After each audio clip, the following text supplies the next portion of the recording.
Gold trusted gold buyers తాకట్టులో ఉన్న బంగారాన్ని విడిపించి ఈ రోజు ఉన్న మార్కెట్ ధరకే కొనబడును. మరిన్ని వివరాలకు సంప్రదించండి 7710777720. మా 13 రాత్రి 14 ఎర్లీ అవర్స్ 3:22 వాంబే కాలనీలో ఒక ఆయన గాయపడి ఉన్నాడని సమాచారం వచ్చింది. అప్పటికే మా సిఐ గాజువాక పార్థసారథి నైట్ రౌండ్స్లో ఉన్నాడు. ఆ సమాచారం తెలిసి తక్షణమే ఆ వాంబే కాలనీకి వెళ్ళి గాయపడిన ఆ వ్యక్తిని ఇమ్మీడియట్గా కేజీహెచ్కి చేర్చగలిగాడు.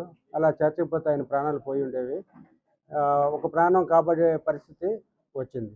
అలాగే దీంట్లో ఎవరు కొట్టారు, ఈ వ్యక్తి ఎవరు, పూర్తి వివరాలు మనకి రాలేదు. అప్పటికే ఈయన నేపాలి అనే ఒక సమాచారం మాత్రం వచ్చింది. ఆయన అన్కాన్షియస్ వల్ల ఆయన పేరు చెప్పలేకపోయాడు.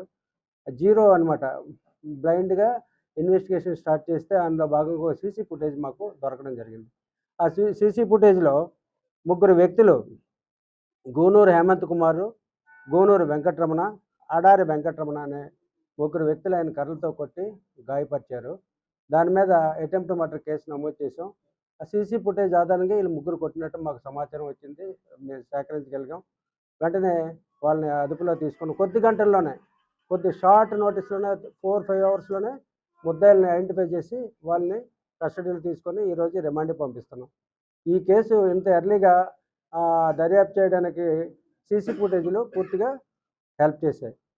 అందులో సమాచారం ఇచ్చిన వెంటనే రెస్పెక్టెడ్ సిపి సార్ ఏం చెప్పారంటే, ప్రతి దానికి సీసీ ఫుటేజ్లకు ఒక టీం ఫామ్ చేయమన్నారు.